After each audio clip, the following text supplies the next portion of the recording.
Hello welcome to competitive exams library. ఎవరికైనా స్ట్రాటజీకే PDFs కావాలంటే English Telugu రెండు లాంగ్వేజ్లో కూడా అవైలబుల్గా ఉంటాయి. అలాగే మంత్లీ కరెంట్ అఫైర్స్ కానీ మనకి who is who updated PDFs కానీ ఎవరికైనా కావాలంటే లింక్స్ డిస్క్రిప్షన్లో ఉన్నాయి, ఒకసారి అయితే చెక్ చేసుకోండి. అలాగే ఇంకా సబ్స్క్రైబ్ చేయకుండా ఛానల్ చూస్తున్న ప్రతి వాళ్ళు ఛానల్ని సబ్స్క్రైబ్ చేసుకుని ఫాలో అవ్వండి. సో నెక్స్ట్ వీడియోస్ మిస్ అవ్వకుండా అయితే తెలుసుకోవచ్చు. అలాగే వాట్సాప్ టెలిగ్రామ్ లింక్స్ కూడా డిస్క్రిప్షన్లో ఇచ్చాను, అందులో కూడా ఫాలో అవుతూ ఉండండి. జనరల్ సైన్స్ లో భాగంగా మనకి life science related important bits కి సంబంధించి ఆల్రెడీ తెలుగు ఫాంట్ లో ఒక వీడియో, ఇంగ్లీష్ ఫాంట్ లో ఒక వీడియో అప్లోడ్ చేశాను. చూడని వాళ్ళంటే ఒకసారి రీసెంట్ వీడియోస్ లోకి వెళ్ళి చెక్ చేయండి. ఈ వీడియోలో కంటిన్యూషన్ ఇంగ్లీష్ ఫాంట్ వీడియోకి సంబంధించి మరిన్ని బిట్స్ అయితే డిస్కస్ చేద్దాం. ఈ వీడియోలో చెప్పే ప్రతి బిట్ కూడా రైల్వే ఎగ్జామ్స్ లో మనకి 1 నుండి 2 సార్లు అడిగిన బిట్సే చెప్తున్నాను కాబట్టి ప్రతి బిట్ కూడా చాలా ఇంపార్టెంట్, మిస్ అవ్వకుండా చూడండి. మీకు మొత్తం కూడా సింప్లిఫై చేసి క్వశ్చన్ అండ్ ఆన్సర్స్ ఈ విధంగా టైం వేస్ట్ కాకుండా main important information one liners రూపంలో ప్రొవైడ్ చేస్తున్నాను. ఎగ్జామ్కి ఎక్కువ టైం లేదు కాబట్టి. ఓకే, మొట్టమొదటిగా సెరికల్చర్ అంటే ఏంటని అడుగుతాడు. సెరికల్చర్ అంటే సిల్క్ ఫార్మింగ్ ని మనకి సెరికల్చర్ అని అయితే అంటారు, లేదా సిల్క్ ని ఫార్మ్ చేస్తాం కదా, దీన్ని ఏమంటారు అని అయితే అడగచ్చు. క్వశ్చన్ ఎలా అడిగినా ఆన్సర్ చేసే విధంగా గుర్తుపెట్టుకోండి. అలాగే ఫిష్ ఫార్మింగ్ ని పెసికల్చర్ అని, బీ కీపింగ్ ని ఎపికల్చర్ అని, బర్డ్ కీపింగ్ ని ఎవికల్చర్ అని, కల్టివేషన్ ఆఫ్ గ్రేప్స్ ని విటికల్చర్ అని, అలాగే మనకి వెజిటబుల్ కల్టివేషన్ ని ఒరిలికల్చర్ అని, కల్టివేషన్ ఆఫ్ ఫ్లవర్స్ ని ఫ్లోరికల్చర్ అని అయితే పిలుస్తారు. చాలా రిపీటెడ్ గా అడుగుతూ ఉంటాడు, చూసుకోండి. అలాగే ఎథాలజీ అనేది యానిమల్ బిహేవియర్ కి సంబంధించిన స్టడీని ఎథాలజీ అని అయితే పిలుస్తారు. అలాగే ఇన్సెక్ట్స్ కి సంబంధించిన స్టడీని యాంటమాలజీ అని, అలాగే కాజ్ ఆఫ్ డిసీజ్ కి సంబంధించిన సైంటిఫిక్ స్టడీని ఎటియాలజీ అని, అలాగే comparative study of 2 or more cultures ని ఎథనాలజీ అని అయితే పిలుస్తారు. చాలా దగ్గరగా ఉన్నాయి, మీకు చాలా సిమిలర్ గా ఉంటాయి. 1-2 సార్లు మీరు చూసుకుని గుర్తుపెట్టుకుంటేనే మీరు గుర్తుపెట్టుకోగలుగుతారు, లేదా కన్ఫ్యూజ్ అవుతారు. కాబట్టి డిఫరెంట్ గా ఉన్నవన్నీ కూడా ఒకసారి అయితే మీకు చెప్తున్నాను. మనకి నియర్ బై ఉన్నవన్నీ కూడా ఒకసారి చూసుకోండి. అలాగే స్టడీ ఆఫ్ సెల్స్ ని మనకి సైటాలజీ అంటారు, చాలా రిపీటెడ్ గా అడుగుతూ ఉంటాడు. అలాగే సెరియాలజీ అంటే scientific study of serum and other body fluids ని సెరియాలజీ అని అయితే అంటారు.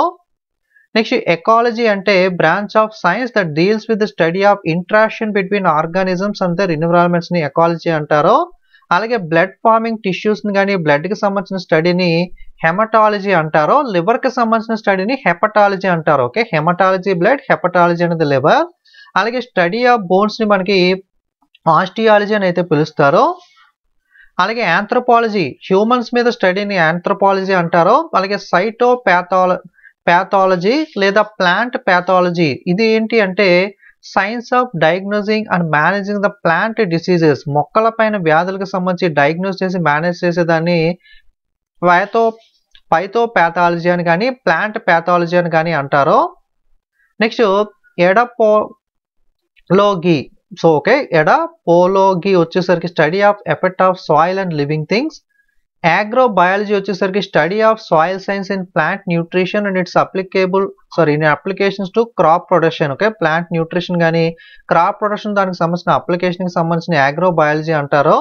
అలాగే డెసిమాలజీ అనేది బ్రాంచ్ ఆఫ్ ఎనాటమీలో ఒక బ్రాంచ్ మనకి విచ్ కన్సర్న్ ద లెగ్మెంట్స్, ప్రత్యేకంగా ఎనాటమీలో లెగ్మెంట్స్ కి సంబంధించి చేసే స్టడీని మనకి డెసిమాలజీ అంటారు.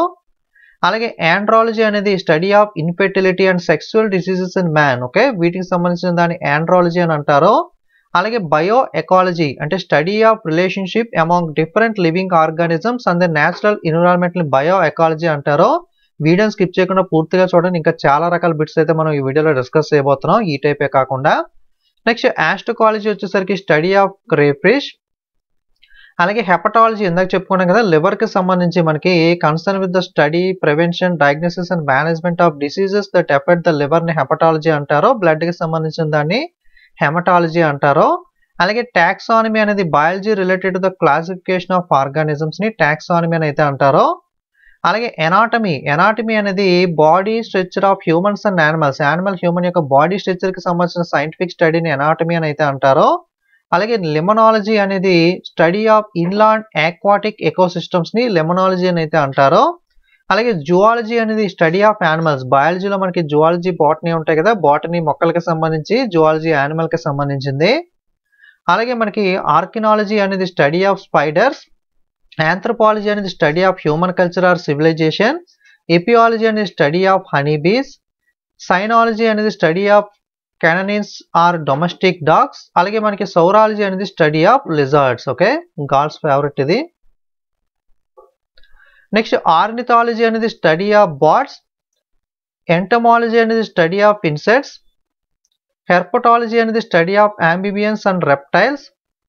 ఆంకాలజీ అనేది associated with the treatment of cancer. Mycology అనేది related to the study of fungi such as mushrooms, truffles and puffballs. Okay, మనకి ఫంగస్ కి సంబంధించిన స్టడీని మైకాలజీ అంటారు. మీకు ఒక్కొక్కసారి మష్రూమ్ కి సంబంధించిన స్టడీని అని కూడా అడగచ్చు. మనకి మష్రూమ్ కూడా one of the type of fungus కదా, సో మైకాలజీ అంటారు.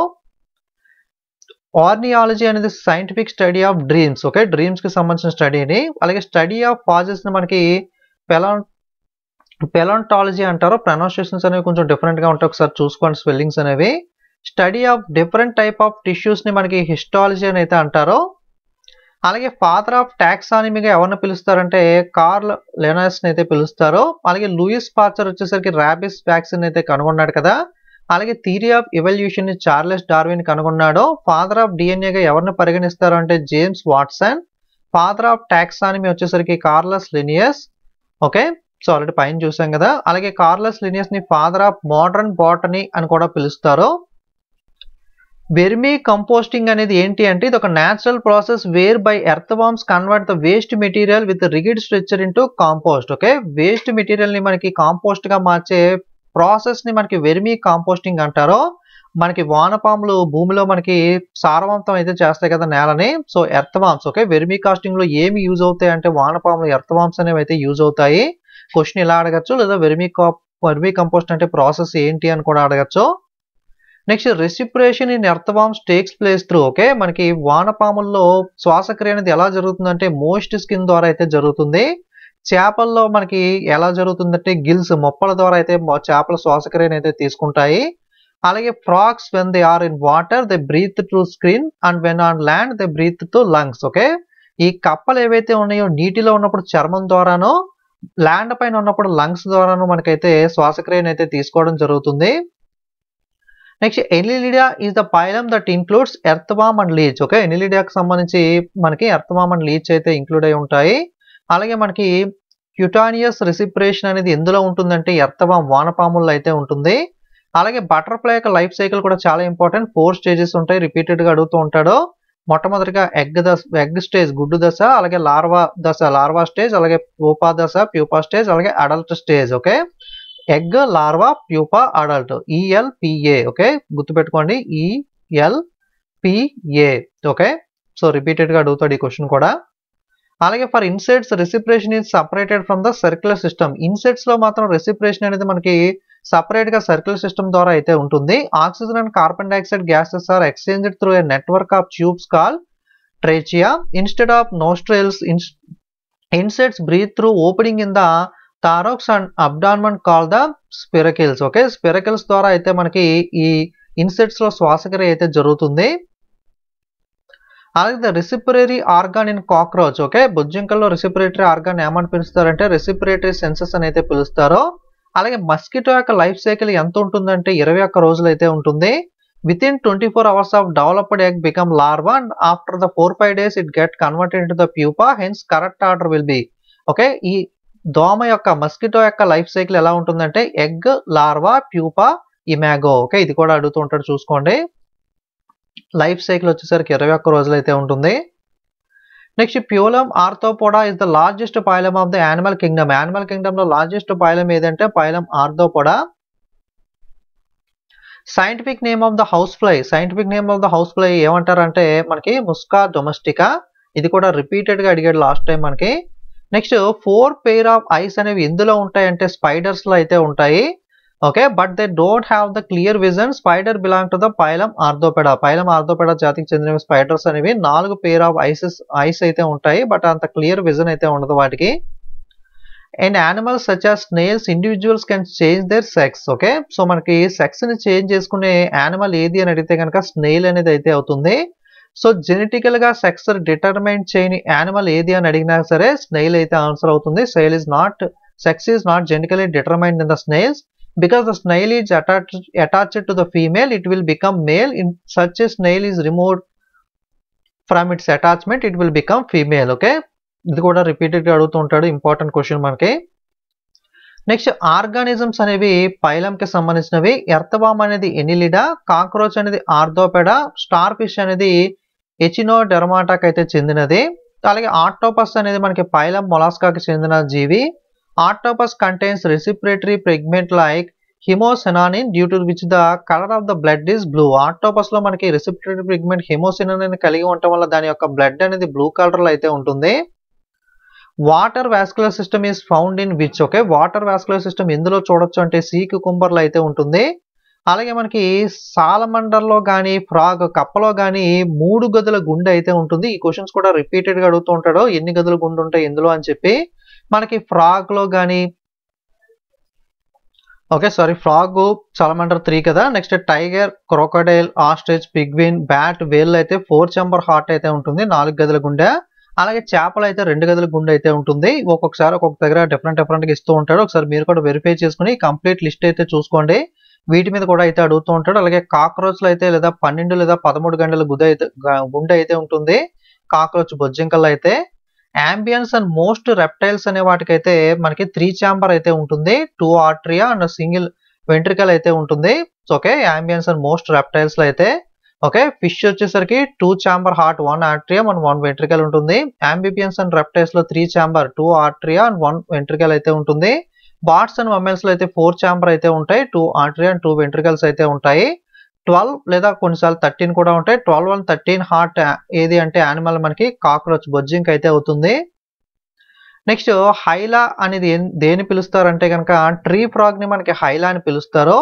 అలాగే మనకి కొన్ని యానిమల్స్ యొక్క సైంటిఫిక్ నేమ్స్ చూస్తే రానా, తిగ్రీనా అని చెప్పి ఏషియన్ ఫ్రాగ్ ని పిలుస్తారు. వోల్ఫ్ వచ్చేసరికి క్యానియస్ లూపూస్, అలాగే టైగర్ ని ప్యాంథ్రియా టైగ్రిస్, అలాగే లెపార్డ్ ని ప్యాంథ్రియా పర్డస్ అనేది పిలుస్తారు. నెక్స్ట్ ఎగ్ లేయింగ్ యానిమల్స్ ని ఏమని పిలుస్తారంటే గుడ్డు పెట్టే జంతువుల్ని ఓవిపోరస్ అని అయితే పిలుస్తారు. అలాగే క్రోకోడైల్ బేబీని ఏమని పిలుస్తారు అంటే హ్యాచ్లింగ్ అని, కార్డ్ ఫిష్ బేబీని కార్డ్లింగ్ అని, గూస్ బేబీని గూస్లింగ్ అని, ఫిష్ బేబీని ఫింగర్లింగ్ అని అయితే పిలుస్తూ ఉంటారు. అలాగే స్మాలెస్ట్ ఎగ్ ఏది ఉంటుంది అంటే హమ్మింగ్ బర్డ్ అనేది స్మాలెస్ట్ ఎగ్ అయితే కలిగి ఉంటుంది. అలాగే కివీ బర్డ్ అనేది న్యూజిలాండ్ లో జరుగుతూ ఉంటుంది. దీన్ని న్యూజిలాండ్ యొక్క నేషనల్ బర్డ్ కింద కూడా పరిగణిస్తారు కివీ బర్డ్ ని. సో ఈ కివీలో వెట్రిబ్రా అయితే ఉంటుంది. వెట్రిబ్రా ఎందులో ఉంటుంది అంటే కనుక కివీలో అయితే ఉంటుంది. అలాగే స్టడీ ఆఫ్ బర్డ్స్ ని మనకి ఆర్నిథాలజీ అని అయితే అంటారు. హమ్మింగ్ బర్డ్ అనేది only bird that can fly backwards, వెనక్కి తిరిగి ఎగిరే పక్షి, ఏకైక పక్షి ఏది అంటే ఈ హమ్మింగ్ బర్డ్ అనేది. Next warm blooded animals, cold blooded animals చిన్నప్పుడు చదువుకుని ఉంటారు కదా మీరు. Warm blooded animals are defined as the animals which can regulate and maintain constant internal body temperature. They can survive in any temperature range as they can adapt it easily. Mammals are the best example of warm blooded animals. Okay, warm blooded animals examples ఏంటి అంటే mammals అని చెప్పుకోవచ్చు. Cold blooded animals can defined as the animals which cannot regulate their internal body temperature with the change in the environmental. They cannot survive in the extreme temperature conditions. Example of cold blooded animals are reptiles, fish, etc. Okay, next one humped camel ని మనకి డ్రోమిడరీ అని అయితే పిలుస్తారు. అలాగే మనకి బ్యాక్టీరియన్ camels వచ్చేసరికి 2 humps అయితే కలిగి ఉంటాయి. అలాగే క్యామెల్ ని షిప్ ఆఫ్ ద డెజర్ట్ అని కూడా పిలుస్తారు. అలాగే మనకి షీల్ ఫిష్ అనేది ఎటువంటి సౌండ్ చేస్తుందంటే బార్క్ సౌండ్ అయితే చేస్తుంది. నెక్స్ట్ లార్జెస్ట్ మమ్మల్ ఏది అంటే blue whale. Fastest land animal cheetah. Largest land animal African elephant. Tallest animal giraffe. Group of dolphins మనకి పోడ్ అని అయితే పిలుస్తారు. అలాగే ఫాస్టెస్ట్ ల్యాండ్ యానిమల్ చీతా యొక్క సైంటిఫిక్ నేమ్ వచ్చేసరికి Acinonyx jubatus. Next animals that eat plants. Okay, మొక్కలను తినే జంతువుల్ని హెర్బివారస్ అని పిలుస్తారు. Animals that eat only meat, only మాంసాన్ని తినే జంతువుల్ని కార్నివారస్ అనేది పిలుస్తారు. Whereas animals who eat both plant and meet. Okay, మొక్కల్ని మనకి మాంసాన్ని రెండింటినీ తినే వాటిని ఓమ్నివారస్ అని అయితే పిలుస్తారు. Next puffer fish is the most poisonous fish. Okay, most poisonous fish ఏది అంటే మనకి పఫర్ ఫిష్ అని చెప్తారు. అలాగే bile salts present in bile help in the emulsification of fats because they can break large fat droplets in the smaller one. Okay, bile salts అనేవి ఎక్కడ ఉంటాయంటే bile అయితే ఉంటాయి. ఇవి ఎమల్సిఫికేషన్ ఆఫ్ ఫ్యాట్స్ కి అయితే యూజ్ అవుతూ ఉంటాయి. ఎమల్సిఫికేషన్ ఆఫ్ ఫ్యాట్స్ కి యూజ్ అయ్యేది ఏంటి అని అడిగితే కనుక బైల్ సాల్ట్స్ అని చెప్పాల్సి ఉంటుంది. యానిమల్ వచ్చేసరికి ఏ పైలం క్లాస్ కి చెందిందని చూసినట్లయితే క్యాటిల్ ఫిష్ అనేది మొలాస్కో, ఆరెలియా ఆ జెల్లీ ఫిష్ అనేది సిండారియా, అలాగే డాగ్ ఫిష్ అనేది కొరడాటా, ఇది క్లాస్ వచ్చేసరికి చొండీరో చోటిస్ కి అయితే చెందుతుంది. స్నేక్ అనేది చొరాడాటా, బట్ ఇది వచ్చేసరికి రెప్టైల్ కిందకి వస్తుంది కదా. Next cow has the longer small intestine, bile salts reduce the size of the large fat. Okay, మనకి లాంగర్ స్మాల్ ఇంటెస్టైన్ కలిగి ఉన్నది ఏంటి అంటే కౌ మనకి. అలాగే globules allows enzymes to work more effectively. Okay, మనకి ఏది ఎంజైమ్స్ ని మోర్ ఎఫెక్టివ్ గా వర్క్ చేయడానికి పనికొస్తుంది అంటే కనుక గ్లోబులస్ అయితే పనికొస్తుంది. అలాగే విల్లీ, ఈ విల్లీ బిట్ కూడా చాలా షిఫ్ట్ లో రిపీటెడ్ గా అయితే అడిగారు లాస్ట్ టైం మనకి. విల్లీ అనేది present in the small intestine, చిన్న ప్రేగు దగ్గర అయితే విల్లీ అనేది ఉంటుంది. To increase the surface area of the absorption villi అనేది యూజ్ అవుతుంది. విల్లీ అనేది ఎలా ఉంటుంది అని కూడా అడిగారు. Finger like projection. Okay, finger like projection type లో ఉంటుంది. క్వశ్చన్ ఎలా అడుగుతారంటే ఫింగర్ లైక్ ప్రొజెక్షన్ లో టైప్ లో స్మాల్ ఇంటెస్టైన్ దగ్గర ఉండేది ఏంటి అని అడుగుతారు villi. Milk of magnesia, also known as the magnesium hydroxide, is used to get rid of pain in the stomach during the indigestion. It acts as the antacid as the saline laxative. మనకి indigestion జరిగినప్పుడు stomach లో pain ని తగ్గించడానికి ఏం ఉపయోగపడుతుంది అంటే magnesium hydroxide లేదా milk of magnesia అయితే ఉపయోగపడుతుంది. ఇది కూడా చాలా సార్లు అడిగాడు. Next trypsin, it converts protein and peptones into the polypeptides and amino acids. అలాగే ఎమిలోయిజ్ అనేది converts starch into the soluble sugar. అలాగే లిపోజ్ అనేది converts emulsified fats into glycerin and fatty acids. Okay, so ఇవి match the following type లో అడుగుతాడు. Statements ఇచ్చి true or falls అని అడుగుతూ ఉంటాడు. Next bile juice is the yellowish fluid that secreted by the liver. Bile juice ని secrete చేసేది ఏంటి అని చెప్పి చాలా సార్లు అడిగాడు. లివర్ కాలేయము. The juice is stored in the gall bladder. ఈ జ్యూస్ ఎక్కడ స్టోర్ అవుతుందంటే గాల్ బ్లాడర్ లో స్టోర్ అవుతుంది. Bile juice helps in digestion of food. Digestion of food లో అయితే బైల్ జ్యూస్ అయితే ఉపయోగపడుతుంది. The liver is the largest gland in the human body. Okay, largest gland in the human body ఏది అని అడిగితే liver. ఇది wait 1.5 నుండి 2 kg దాకా బరువు అయితే ఉంటుంది. 1.5 to 2 kg. అలాగే hydraulic acid is produced in the stomach which help in the digestion of food. Food digestion లో ఉపయోగపడేది ఏంటి అంటే కనుక హైడ్రోలిక్ యాసిడ్. ఇది కూడా చాలా షిఫ్ట్ లో రిపీటెడ్ గా అడిగాడు లాస్ట్ టైం క్వశ్చన్ అనేది. The tooth enamel is made of calcium phosphate. పళ్ళ పైన ఎనామిల్ ఉంటుంది కదా, ఇది కాల్షియం ఫాస్ఫేట్ చేత అయితే తయారు చేయబడుతుంది. ఇది కూడా ఇంపార్టెంట్ క్వశ్చన్ మనకి. All teeth have 3 layers. పళ్ళకి 3 layers ఉంటాయి. ఒకటి enamel, next dentine, next pulp. Enamel అనేది అవుటర్ మోస్ట్ లేయర్ మనకి, primarily made of calcium phosphate minerals. Enamel is the hardest substance in the human body. మానవ శరీరంలో అతి గట్టి పదార్థం ఏది అంటే ఎనామిలే. బట్ ఇది ఒకసారి పోయిందంటే మళ్ళీ అయితే రాదు.